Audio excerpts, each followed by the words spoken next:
Hello friends, I welcome you to yet another video on my channel Finance Made Easy for You. आज हम पढ़ेंगे और जानेंगे what is the difference between accounting concepts and accounting conventions. So why are these two things different? बहुत सारे लोगों को लगता है कि ये दोनों चीज़ें सेम है, कॉन्सेप्ट्स और कन्वेंशंस ही तो है, बट नहीं, इसमें डिफरेंस है. तो क्या है वो डिफरेंस जानते हैं. Accounting concepts are the rules and regulations of accounting. तो ये रूल्स एंड रेगुलेशंस है अकाउंटिंग के. और कन्वेंशंस क्या है. Convention are the practices. ये जो हम रोज करते हैं ना, उसको हम प्रैक्टिसेस बोलते हैं. Convention is the set of practices discussed by the accounting bodies before preparing final account. तो क्या प्रैक्टिस से हमें फाइनल अकाउंट बनाना है, that is what convention tells, whereas accounting tells us the rules and regulations.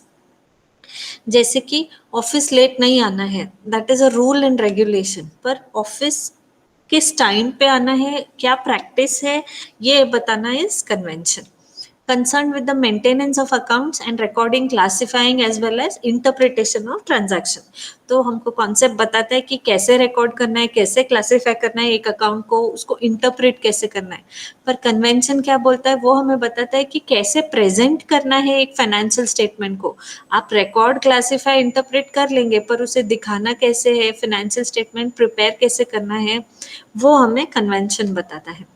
ये accounting concept is set by accounting bodies, पर conventions are set by common accounting practices. जैसे मेरा boss रोज 9:50 को office आ जाता है, तो वो एक प्रैक्टिस है which is following. So all the employees will start following the same practice. So these are practices that are followed.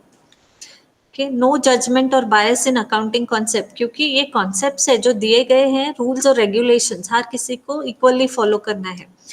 पर कन्वेंशंस में there is a possibility of judgement और बायस, क्योंकि कोई बंदा कुछ गलत चीज भी प्रैक्टिस कर रहा हो तो कभी कभी हम उसे फॉलो कर लेते हैं, तो उसका जजमेंट और उसके हिसाब से वो सही होगा, पर दूसरों के लिए वो गलत हो सकता है. So convention has judgement and bias. Accounting concepts have legal acceptance, legally accepted है, डेफिनेशंस है. आप ये डेफिनेशंस कोर्ट ऑफ लॉ में यूज करके कोर्ट केस भी लड़ सकते हैं. whereas convention सिर्फ गाइडलाइंस है बेस्ड अपॉन कस्टम और यूसेज ऑफ जनरल एग्रीमेंट, तो इसको आप लीगली यूज नहीं कर सकते. So this was the major differences between accounting concepts and conventions. I hope आपको समझ में आया होगा. अब हम कौन से कॉन्सेप्ट्स है और कौन से कन्वेंशंस है वो ब्रीफ में जल्दी से डिस्कस कर लेते हैं. तो अकाउंटिंग कॉन्सेप्ट्स में सबसे पहले आता है द बिजनेस एंटिटी कॉन्सेप्ट. अब ये बिजनेस एंटिटी कॉन्सेप्ट क्या कहना चाहता है, ये कह रहा है दैट बिजनेस अलग है और इंडिविजुअल अलग है. That means a business is a different thing and the person who is running the business is a different thing. आप अगर कोर्ट में केस करने जाते हो ना, तो आप केस कंपनी के ऊपर करते हो, रिलायंस के ऊपर करते हो, अंबानी के ऊपर नहीं करते. तो कंपनी का जो रिप्रेजेंटेटिव होता है वो कोर्ट में आता है और वो आपके केस के बारे में बात करता है. एक्चुअल में मुकेश अंबानी, अनिल अंबानी कोर्ट में नहीं आते. तो बिजनेस अलग है और ओनर अलग है, यही ये बिजनेस एंटिटी कॉन्सेप्ट बोलने की कोशिश कर रहे हैं. क्यों अलग है भाई. ओनर का जो एक्सपेंस है वो आप बिजनेस में नहीं दिखा सकते, और बिजनेस का जो एक्सपेंस है आप वो ओनर का पर्सनल एक्सपेंस नहीं बता सकते.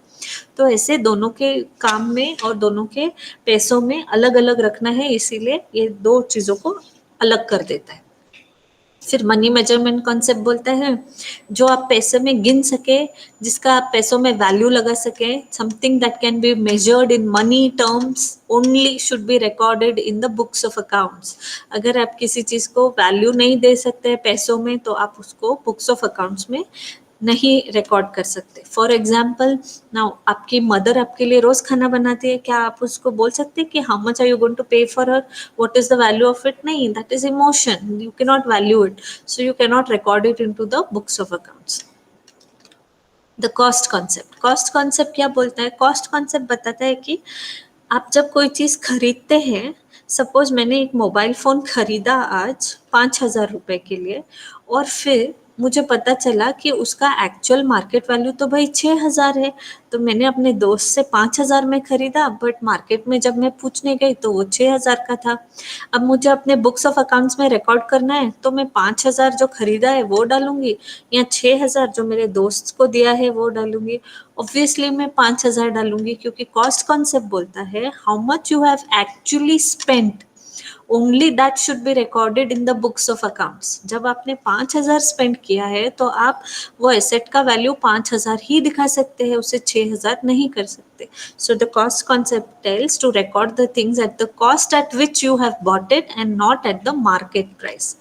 Next is accrual concept. अब ये क्या है? Accrual concept is something which says कि अगर आपने, if you have incurred any expenses in this year but you have still not paid for it, you need to record it in this year's books of accounts.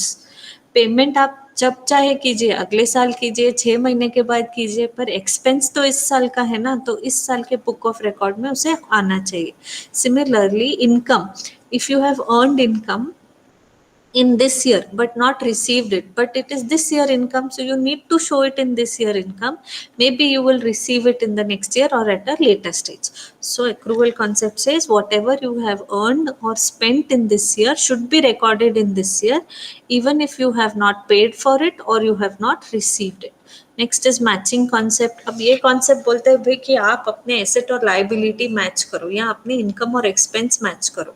So do it in सच अ वे कि आप, if you have to pay a expense on a particular day, you match it with the income on that particular day. So it says, इसे करने से you will understand what you are earning, what you are spending, profit है, loss है, नहीं है।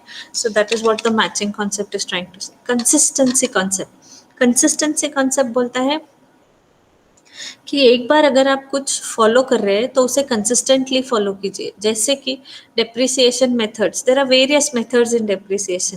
पहले साल भाई मैंने स्ट्रेट लाइन मेथड लगा दिया, सेकेंड ईयर मैंने WDV मेथड लगा दिया, रिटर्न डाउन वैल्यू, तीसरे साल मुझे एन्युटी मेथड पसंद आ गया। तो इसमें कंसिस्टेंसी नहीं है, ये अलाउ नहीं है according to accounting rules. You need to follow consistency. एक रूल, आप एक मेथड यूज कर रहे हैं, उसी मेथड से आपको हर साल आपका अकाउंटिंग में रिकॉर्ड रखना चाहिए। अगर आप मेथड चेंज करना चाहते हैं तो चेंज करने के बाद फिर कंसिस्टेंसी रखिए, हर साल नहीं चेंज कर सकते। सो बिकॉज आपका अकाउंटिंग स्टेटमेंट कंपेयर होता है, इस साल का प्रॉफिट अगले पिछले साल के प्रॉफिट के साथ कंपेयर करते हैं लोग। अगर आपके मेथड्स में कंसिस्टेंसी नहीं होगी तो कंपेयर करना मुश्किल हो जाएगा। Next is going concern concept. This concept is very interesting. It says whether the owner is alive or no, whether he'll stay or no, the business is a going concern.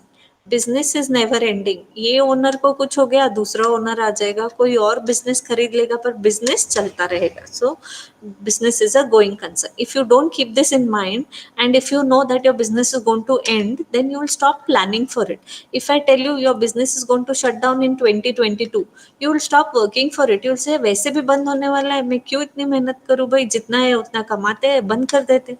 But if I tell you it's going to go ever growing, हमेशा चलेगा, you will work harder, you will expand it and you will grow it. So going concern concept.